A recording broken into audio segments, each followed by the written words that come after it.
դրա հետ կապված ինչ մտահոգություններ ունեք, արդյոք Սյունիքը կարող է այս իրավիճակում Դե Իրանի հետ կապված կարծում ՄԱԳՆ-ի հայտարարությունից զատ եւ իմ հայտարարությունից զատ որևիցե բան ավելացնելու չկա։ Ուշով հետևում ենք, բայց այս պայծրությամբ տենց մտահոգություն չկա, որ դա կարող է ինչ-որ ձևով ազդեցություն ունենա մեր հարևանի հետ հարաբերություններին, որովհետև նախ եւ առաջ դուք գիտեք, որ խոսակցությունը շարունակվում է եւ կան կոնկրետ գործընթացներ, որոնք որ հիմա ընթացքի մեջ են եւ նման բան այս պայծրությամբ մենք չենք տեսնում։ Բայց գնահատել եք։ Իհարկե, հենց ամենահենց նույն րոպեին։ ԱԳՆ-ի հայտարարությունը վարչապետը հանդիսանում է կառավարության ղեկավարը։ Դուք ասում եք գնահատել եք, այո, գնահատել ենք, քննարկել ենք, հենց գործողությունները սկսվելուն անմիջապես հետո շատ վաղ ժամի, կարելի ասել լույսը չբացված, այո, քննարկել ենք եւ ինչի հետ կապված պետք է մենք գտնվում ենք կապի մեջ մեր միջազգային գործընկերների հետ եւ այս պայծրությամբ որևիցե բան, որ ավելացնելու կա բացի ԱԳՆ-ի հայտարարությունից չկա։ Ռիսկերի գնահատում, այսինքն Այո, հենց այ առաջին րոպեներից ոչ միայն Ադրբեջանից սպասվող, այլ նաեւ հետագա հնարավոր զարգացումները հենց Իրանի ներսում մեր սահմանների վրա պետք է ասեմ, որ այս պայծրությամբ որևիցե հոսք ընդեղից չկա, մեր սահմանը որևիցե նման բան չի արձանագրել եւ մնացածը արդեն գիտեք, էլի ավել բան չասեմ։ Ադրբեջանում հայեր են մնացել։ Ադրբեջանում։ Այո, օդանավի հետ կապված, այո։ Ստեղել ադրբեջանցիներ են մնացել, գնացել են, չէ, այս բանը։ Հա, մնացել էին ու գնացել են, չէ, մնացել են, որ գնացել են։ Չէ, այս բանը որևիցե տեղեկություն չունեմ տեղը, ճիշտ եմ ասեմ, հիմա ինչ որ չգիտեմ, չեմ կարող խոսել ինչ։ Դե թիվ 1 ռիսկն է, որ կարող է այդ պատերազմը շատ երկար տևել եւ այլ բնույթի վերածվել, ինչպես նաեւ այլ երկրների ներառվածությունը մեզ ստաբիլ հարևան է պետք եւ այն ինչ որ տեղի է ունենում մեր համար անընդունելի է։ Մոռացեք Զանգեզուրի միջանցքը, լինելու են ճանապարհներ, դրա մասին խոսել ենք, դրա որակումները, դրա իրավական ձևակերպումները բազմիցս տրվել են, տեսել եք նաև, որ Ադրբեջանից հնչում են արտահայտություններ, որոնք ասում են մենք օրինակ կուզենայինք, որ ամբողջ Ադրբեջանը միջանցքի վերածվեր եւ այլը, դրա համար դրա հետ կապված կարծում եմ ամեն ինչ ասվել է, հիմա նորից նույն բանը կրկնելը սխալ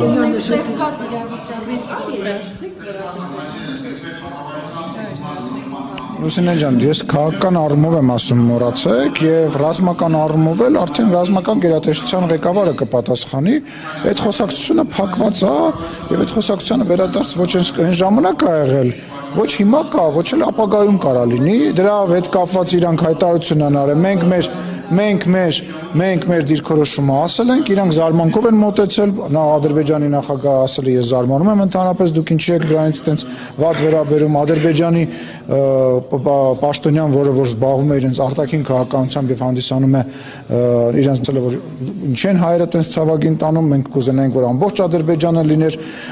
միջանցք, իսկ հայկական կողմը ասում է, որ այո, Հայաստանի Հանրապետությունով կարող են անցնել տրանսպորտային միջոցներ, Հայաստանի Հանրապետության ինքնիշխանության, իրավազորության ներքո եւ այդ դրա հետ կապված ներկայացվել է խաղաղության խաչմերուկ ծրագիրը, այդ խաղաղության խաչմերուկ ծրագիրը քննարկվում է տարածաշրջանի բոլոր երկրների հետ եւ ոչ միայն տարածաշրջանի բոլոր երկրների հետ եւ Հայաստանի Հանրապետությունը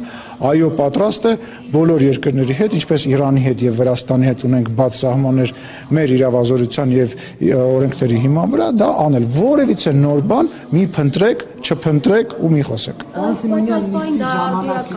Հաջան։ Արդիական է խաղաղության խաչմերուկը այսպես։ Իհարկե, բա հենց այս պայմաններում է արդիական, որովհետև եւ տենց խոսք կա, չէ՞, ժողովրդական, որ մի դուր բացվում է, մի դուր փակվում է եւ հակառակը, որ մի դուր փակվում է, մի դուր բացվում է։ Հիմա եթե դուք օրինակ համացանցում կա, հա, տեսնում եք քարտեզը, որտեղով են ինքնաթիռներ թռնում եւ ակնհայտ է, որ Հայաստանի եւ մեր տարածաշրջանը այս պայծրությամբ փաստացի օդային միջանցքի է վերածվել քաղաքացիական ինքնաթիռների համար, այո, իհարկե արդիական է եւ ինքը նաև արդիական է այն առումով, որ դա ոչ միայն տնտեսական իմաստ ունի, դա նաև անվտանգային իմաստ ունի, որովհետև այդ կապը նաև իրանից տնտեսական շահեր է հետապնդում բոլոր երկրների համար։ Նորից եմ ասում, ժողովուրդ, նորից եմ ասում, պատերազմի հետ կապված ռիսկերը այսօր մինիմալ են եւ մենք պետք է աշխատենք, որ ընդհանրապես այն չեզոքացնենք եւ Հայաստանի Հանրապետության կառավարությունը այդ ուղղությամբ գործուն քայլեր է անում, ինչպես նաեւ օրինակ ես համարում եմ, որ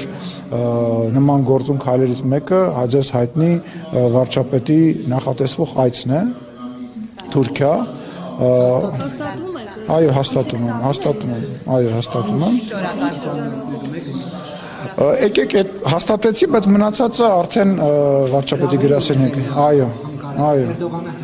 Այո, հրավերի հիման վրա։ Բոլոր հարցերը տարածաշրջանային քննարկվելու են եւ ես կարծում եմ այդ այցը պատմական է, որովհետեւ Հայաստանի Հանրապետության ղեկավարը առաջին անգամ նման մակարդակի այց է իրականացնելու։ Լսեք, ես հիմա դժվարանում եմ անունը ասել, պաշտոնական աշխատանքային է, բայց որ դա երկկողմ այց է եւ հրավեր է արվել նախագահի կողմից եւ հենց այդ ֆորմատով է լինելու, այո։ Իսկ ակնկալիքը հայ-թուրքական հարաբերություններին է, ակնկալիքը այդ հանդիպումից, ամսի 20-ին ասած, ակնկալիքը այդ հանդիպումից հայ-թուրքական հարաբերություններին է վերաբերվում, թե նաև հայ-ադրբեջանականում հնարավոր է փոփոխություններ լինել, պայմանագրի կնքման, նաև ճանապարհների ապաշրջափակման։ Բոլոր հնարավոր հարցերին, որոնք որ հնարավոր կլինի քննարկել, այդ հարցերը կքննարկվեն։ Ոչ մի արտառոց բան էսպայի դրությամբ չեմ կարող ասել, որովհետև չեմ բացառում որևիցե քննարկում։ Կարող ենք ենթադրել, որ Թուրքիան ուզում է միջնորդ լինել այս երկխոսության մեջ, հայ-ադրբեջանական հարաբերությունների երկխոսության։ Չեմ կարծում, որ նման գնահատականներ տալը ճիշտ է։ Ես կարծում եմ, որ Հայաստանը եւ Ադրբեջանը որևիցե մի երկրի, նույնիսկ ոչ տարածաշրջանային երկրի աջակցությամբ կամ որևիցե մի մայրաքաղաքում, եթե խաղաղության պայմանագիր ստորագրեն, դա կլինի բոլորի շահերից, բայց ինչպես տեսակ, խաղաղության պայմանագիրը Ադրբեջանը եւ Հայաստանը ավարտին հասցրեցին միասնական եւ երկու կողմը կորոշեն էլի, երբ որ դրա ժամանակը գա, թե որտեղ կկնքեն, ինչ միջնորդություն կլինի միջնորդություն, թե ընդհանրապես միջնորդության կարիք չի լինի, թե այլ ֆորմատ կլինի, որտեղ դիվանագիտական բանում տարբեր ֆորմատներ գոյություն ունեն եւ ես չեմ բացառում, որ այլ ֆորմատների քննարկում նույնպես տեղի կունենա եւ ինչ որ մի ֆորմատ կընտրվի։ Կարող ենք ենթադրել, որ մոտ են խաղաղության պայմանագրի կնքմանը։ Ինչ կազմով է։ Չգիտեմ։ Մտահոգություն կան դիմադիր դաշտից, որ երբ որ Դուք հմեկ եք տեղափոխվել։ Չէ, պարզապես այո, սոլիդարություն։ Պարոն Սիմոնյան, մտահոգություն կան դիմադիր դաշտից, որ երբ որ Նիկոլ Փաշինյանը Թուրքիա է գնում, այդ ընթացքում հնարավոր է նա որոշակի առաջարկներ, պահանջներ Թուրքիայից դրվի Հայաստանի առջև։ Դուք հերքում եք, որ Թուրքիան կարող է ինչ-որ բան առաջարկել եւ Հայաստանը կատարել դա։ Չգիտեմ ինչ եք հարցնում, ուզում եմ հասկանալ։ Իսկ որ Փարիզ է գնում կամ Վաշինգտոն է կամ Մոսկվա է գնում կամ ինչ որ մի, ասենք ինչ որ մի հատ ուրիշ երկրի ղեկավար է գալիս, մի տեսակ բան, լսեք, մեր ընդդիմությունը շատ թույլ ընդդիմություն է քաղաքականապես եւ քաղաքականությունից շատ հեռու է։ Իրանք նոր են սովորում քաղաքականությունը ինչ է, որտեղ իրանք իրենց ժամանակին քաղաքականություն չի եղել է մեկ անձի հրամայական եւ տենց խաղի կանոններ։ Իրանք նոր են սովորում ընդդիմություն լինել եւ ես ներողություն եմ խնդրում, բայց ես քաղաքագիտության հարցեր դասավանդելով չեմ զբաղվել։ Թող գնան պարապեն, ասելիք ձևավորեն, գան, հետներս բանավիճեն։ Այդ բանավեճի վայրը այստեղ է, որտեղ իրանք չեն գալիս։ Թող գան բանավիճեն։ Ճանապարհի հատում կարող է եւ այդ լսեք, ինչ կարող է այդ հարցը դրվի, իսկ կարող է մեծ նվերներ տա, իսկ կարող է Փաշինյանը նվերներ տա, կարող է մի բաժան, այդ ինչ խոսակցություն է։ Պաշտոնյաները խոսում են, չէ՞, մամուլով։ Իսկ մեր պաշտոնյաները, ներողություն, իսկ մեր համար մեր պաշտոնյաները չեն խոսում։ Ինչ են խոսում։ Մենք մեր դիրքորոշումը չենք ասում։ Զանգեզուրի Միջանցքի մասին նոր դեպք չեք խոսում։ Իսկ ով ասեց, դե ձևակերպման խնդիր է։ Հիմա կարաս քաղաքական գործին ասես քաղաքական գործիչ, կարաս ասես, որ ինքը քաղաքական գործիչ չի, սկսնակ է, լրագրողին կարաս ասես, որ ինքը վարձու կիլլերա ինչ որ մեկից փող ավերցնում, որ գա ես մի քաղաքական գործ չի սպանի, կարաս ասես, որ ինքը արեստավարժա։ Այդ գիտես ինչ, ճաշակի հարց է, բայց իրողությունը մնում է հետևյալը։ Այն ինչ որ իրանք ասում էին, այն ինչ որ մեր լրատվամիջոցները հաճախ ասում են, հետո լույսը բացվում է, սկսում են բացատրել, թե ինչի օրինակ այդ լուրջ լրատվամիջոցի ասած իրականություն չդարավ։ Բայց ոնց ստացվեց, որ պատերազմից հետո ասում էին, որ ինքը չի կարողանալու բանակցեց եւ 17 կետանոց խաղաղության պայմանագիր բերեց, որը երկկողմ բոլոր կետերի մասով լավ իսկ այն թղթի վերաբերյալ, որը վերաբերում էր սահմանագծման, սահմանազատման, ասում եք Ալիևը չի ստորագրելու, Ալիևը ստորագրեց այդ փաստաթղթը։ Ժողովուրդ, ես հասկանում եմ, հեսա կվերադառնանք սահմանազատման գործընթացին եւ ես հասկանում եմ, որ տենց մի հատ արտահայտություն կա հայտնի էլի, որ ասում է, երբ որ մեկը ջրի վրայով քայլի, միշտ մեկը կգտնվի, որ կասի, հա, լողանալ հաստատ չգիտի, դրա համար ջրի վրայով։ Այդ տրամաբանությամբ եք շա։ Ինչ վերաբերում է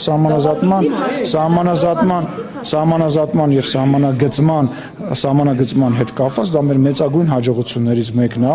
որտեղ որ մենք ֆիքսել ենք Հայաստանի Հանրապետության, սա շարունակվում է։ Սկող իշխանություն չկա։ Լսի, 2020 թվականի նոյեմբերի 9-ից հետո ամենածայրահեղ եւ ամենավատ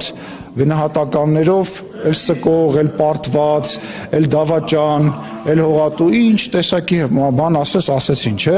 Տեսակ 2021 թվականին ով սկեց ու ովում սկծրեց, ով միջև քոքը մաշվեց, ովում քոքը մաշացրեց։ Տեսակ։ Ես այնքան ուրախ եմ։ Եթե իմանայի, չէ, ես որ իմանայի, չէ, ոչ մեկ արժանի չի որ ծեծեմ, նույնիսկ Ռոբերտ Քոչարյանը կամ իր տղան էս դահլիճում արժանի չի որ ծեծուտի, նույնիսկ լրագրողները արժանի չեն որ ծեծուտեն, ինչի մենք ներողություն, բայց մենք դրա մասին չենք խոսում։ Հիմա հարցի Ռոբերտ Քոչարյանի հարցին պատասխան, հետո Վահե Մակարյանի հարցին չմոռանաս, խնդրում։ Ռոբերտ Քոչարյանին դատի տալու մասով շատ ուրախ եմ, եթե իմանայի, որ դատի է տալու, նույնիսկ պատրաստ էի, ես բանը վճարեի այդ գույքը հարկա, ինչա կոչվում այդ պետական турքը պատրաստ էի վճարել, բայց դե հիմա դիմել է 9 միլիոն դրամ փող ա ուզում ինձնից, վստահ եմ, որ այդ $200 միլիոն այդ 9 միլիոնը ճիշտ է բան չի փոխելու, բայց էլի տենց Պետք ձեր ծախսերը, որ կարողանաք վճարել։ Չէ, ես չեմ կարծում, որ նախ ինքը դատը հաղթելու է, որովհետև ես որքան հասկանում եմ, ես որքան ինչ պետք է ապացուցեմ իմ ասածները, որ ես իմ գնահատականները տվել եմ, հա, այսինքն այն բանը, որ Ռոբերտ Քոչարյանին մեղադրում են մարդասպան լինելու մեջ, մարտի 1-ի, հոկտեմբերի 27-ի, Պողոս Պողոսյանի, դրանք ես պետք է ապացուցեմ, կարծում եմ ինքը պետք է գա ապացուցի, որ ինքը մարդասպան չի, թալանչի չի եւ ինքը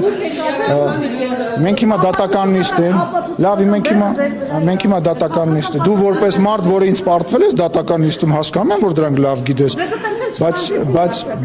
բայց ինչի պետք է կանչեն, քաղաքացիական գործով չեն կանչում, փաստաբանս կգնա, անիջան լավ իմ ու քո երեկոն չի, իմ ու քո բարեկամության երեկոն չի,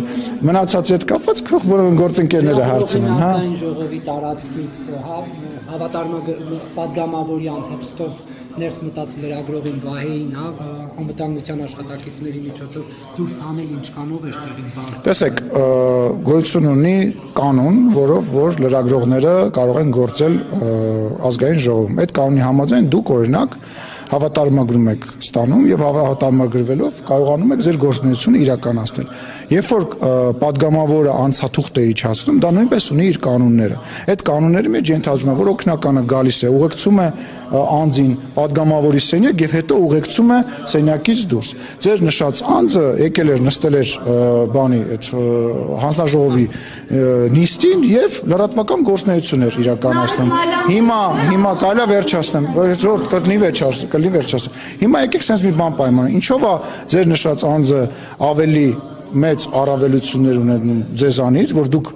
հավատարմագրվում եք, ինչ-որ պրոցես եք անցնում, իսկ ինքը կարող է ուղղակի բանով գա անցնել, դա մեկ, երկրորդը այն անձը, որ իրեն թուղթ է տվել, որ ինքը ներս մտի, նույնպես իրեն ասել է, որ պետք չի, որ ինքը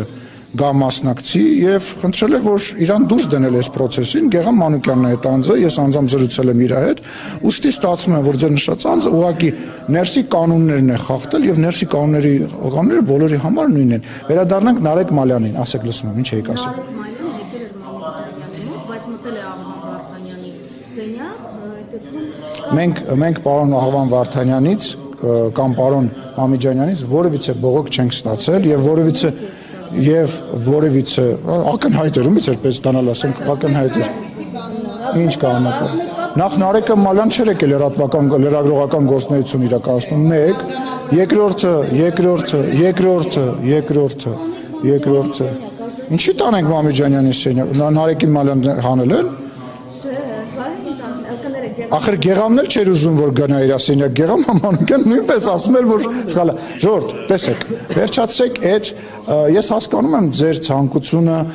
նախ գործընկերական առումով իրար աջակցելու, բայց եկեք ազնիվ եւ անկեղծ լինենք, հա, գոյություն ունեն կանոններ, բոլորի համար այդ կանոնները գործում է։ Հիմա դուք կարծում եք որ ճիշտ է, որ դուք օրինակ չհավատարմագրվեք, ինչ որ ծանոթ պատգամավոր ձեզ թուղթ տա, ու այդ մարդը գանստի ընդհանրենք պաշտպանության հանձնաժողովից ռեպորտաժը, չէ, դա նորմալ չի։ Եթե դա նորմալ լինի, կանոնակարգը դա կներառ, եթե չի ներառ, ուրեմն դա նորմալ չի։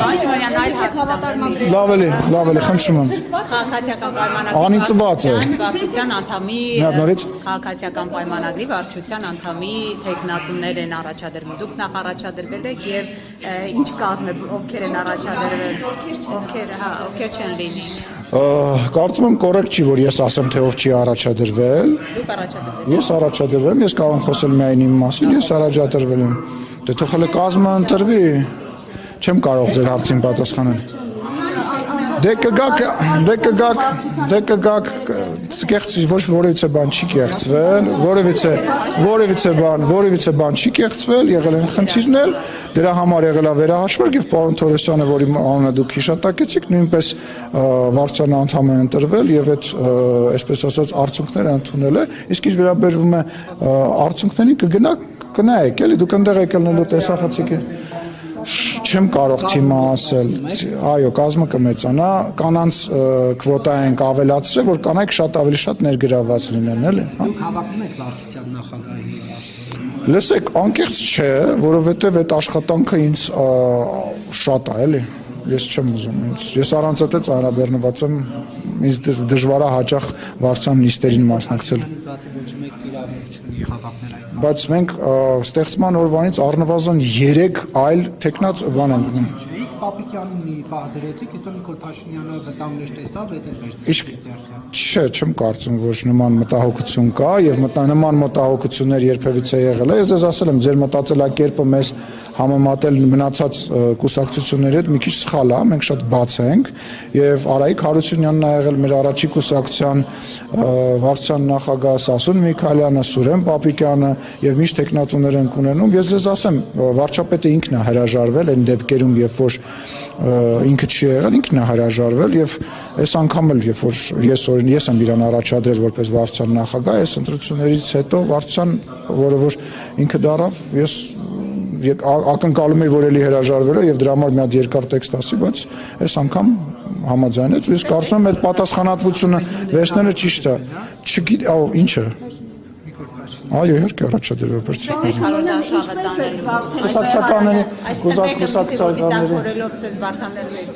Լսի, երբևիցե դրա կարիքը չի եղել, որովհետև ակնհայտ է, չէ, ես ձեզ ասեմ ավելի շատ մարդ առաջադրել ամենամինիմալ բանն է, ամառային դպրոցի 100 տեղի համար 700 դիմորդ ունեմ արդեն ես, հիմա ասենք այդ ինչ բան է, չէ, չի կարելի Ինչպես եք պատրաստում զավթել։ Ինչքով ասում, որ վեհարանը պետք է զավթի, վեհարանը ինչքով ասում պետք է։ Ասում վեհարանից հանել, վեհի եւ հանձնախումբ ստեղծել, ընտրություններ կազմակերպել կաթողիկոսի, ինչպես եք զավթելու։ Եթե դուք հիմա գալիս եք իմ հետ հարցազրույց անելու, դուք ինչ-որ բան զավթում եք, ինչ ճնշում եք, նեղացնում եք, Չէ, ուզում հասկանամ, հարցը, ուզում ես արի սենց անենք, որպեսզի հասկանալի լինի մարդկանց, ովքեր որ դիտում են, որ դու տենց իբր անկողմնակալ ես եւ հարց ես տալի, որ ինֆորմացիա ստանաս, այլ ոչ թե վեհարանաս երբեք զավթելու հարցը չէ։ Ինչ եք կարծում, օրինակ ինչ եք կարծում, բայց ինչ են կարևոր զավթել ենք, այսինքն լավ, բարի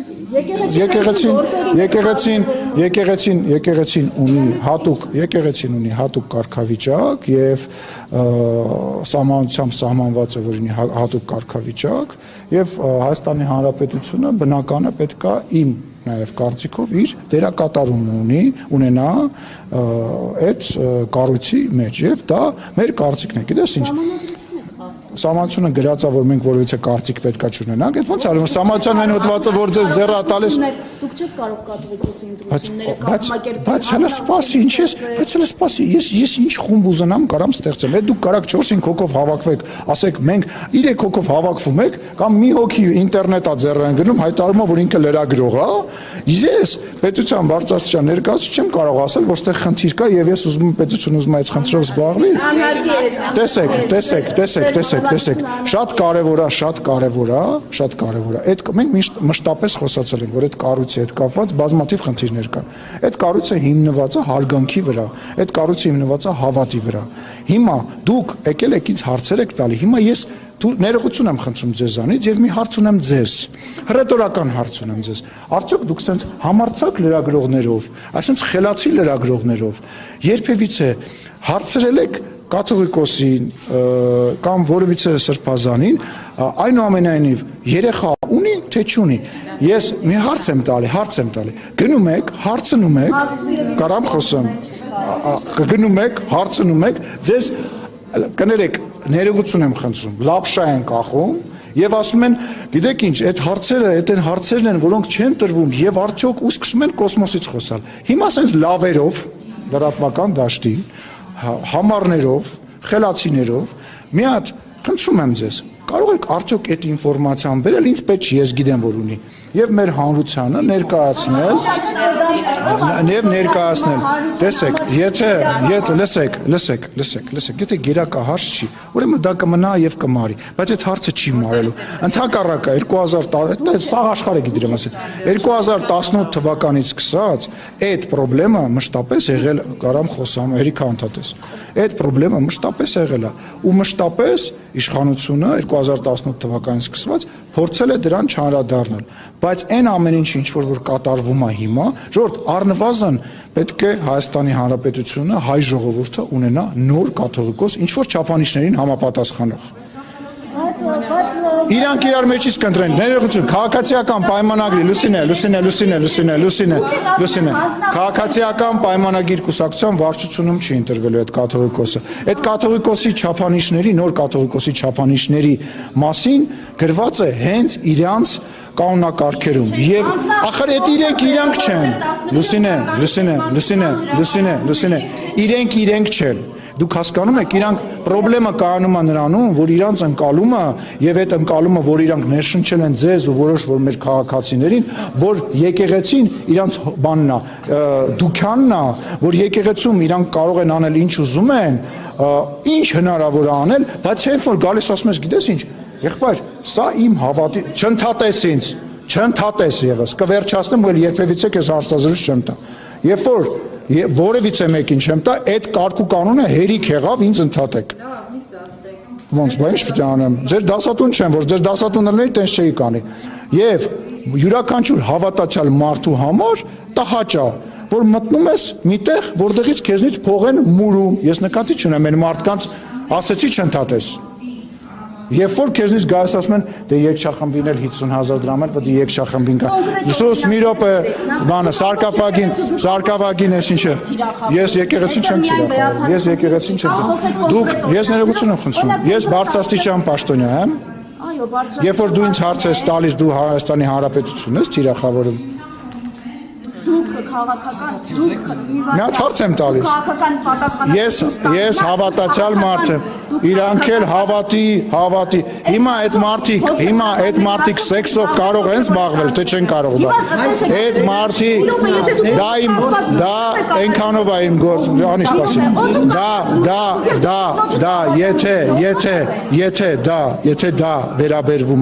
եթե դա վերաբերվում է հավատին եթե դա վերաբերվում է եւ ես կուսակրոն ինչ որ մեկն եմ այո դա կարող է հանրության քննարկման հարց դառնալ։ Իհարկե ինչ վերաբերում է դա ոչ մեկին չի, դու մի իջ այդ մակարդակին, դու այդ մակարդակին մի իջ, դու դա քեզ չի վերաբերում, դա ոչ մեկին չի վերաբերում։ Լսի, այո, որովհետև ես կուսակրոն չեմ։ Իմ անձնական կյանքը որևիցե մեկին Okay, մի ընտրինչ, Անիջան, չի կարելի նման բաներ խոսալ։ Քննարկել ով ումից է երեխա ունեցել, եթե ինքը կուսակրոն չի, որ լրագրողը ում է տա քնում, ումից փող ա վերցնում, չի կարելի։ Ես քեզ արգելում եմ, լսի Անի, ուշադիր լսի, ուշադիր, ես բոլոր հարցազրույցներին պատրաստ եմ, բայց ես էլ ընտրության իրավունք ունեմ։ Ես քեզ արգելում եմ, ամենավատ ընդդիմադիրի, ամենավատ իմ ընդդիմախոսի, ընտանեկան կյանք, անձնական կյանք մտնել, դու դրա իրավունքը չունես, ես նույնպես դրա իրավունքը չունեմ։ Մենք խոսում ենք այլ կառույցի մասին։ Այդ կառույցը հենված է հավատի եւ հարգանքի վրա։ Ես որևիցե մեկի տվյալներ չեմ հավատա, Անիջան, ես որևիցե մեկի որ շանտաժ անեի շուտվանից գնացած կլեն։ Որևիցե մեկը շանտաժ չի անում, որևիցե մեկը նման բան չի, բայց դու չափդ իմացի։ Պարոն Սիմոնյան, գործարար Սամվել Կարապետյանն է այստեղ։ Ով է Սամվել Կարապետյանը։ Գործարար։ Կարամ տեսնեմ դեմքը։ Հա, ներողություն չգիտի։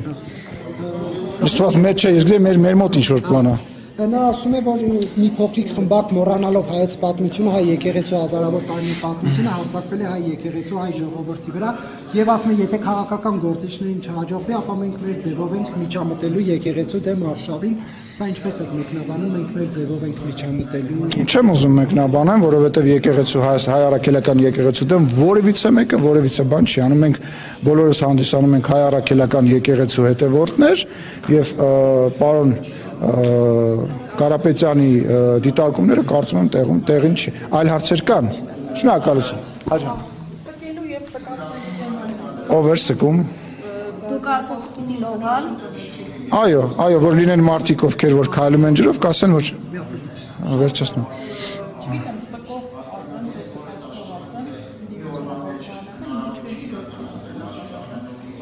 Բայց կարողացել է նախաձեռնել։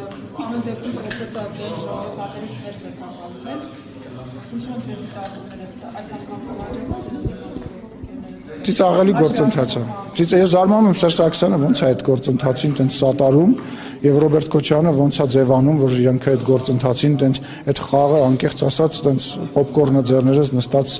վայելում ենք, չենք հասկանում ինչի համար է այդ ամեն ինչը արվում եւ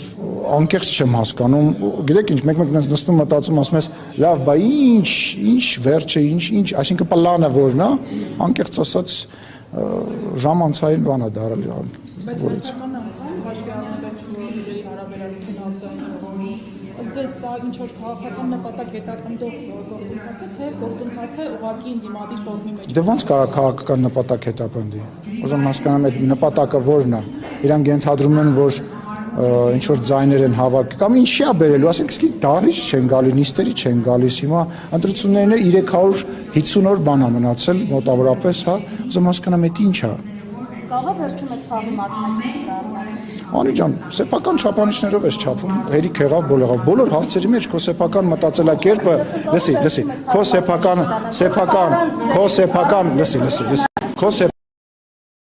հարցերի մեջ քո սեփական մտածելակերպը մի դիր, դա վատ տպավորություն է տալի, ասեմ եք։ Բոլոր հարցերին։ Վարչապետի աշխատակազմը massամբ ֆինանսավորում է, կրթվել է նորաձև շարժումը, որոնց Նիկոլ Փաշինյանն է մասնակցում, բայց այդ գումարի չափը չի հայտնում հանրությանը, սա մտահոգիչ չէ։ Տեղեկություն չունեմ, չեմ կարող։ Ես հայտնեցի։ Չէ, չգիտեմ, հիմա տենց պետքա մի հատ շատ բան կարաս հայտնես, ես պետքա մի հատ այդ հարցին ծանոթանամ, տեսնեմ նաև ձեր ասած հասցեատերը ինչ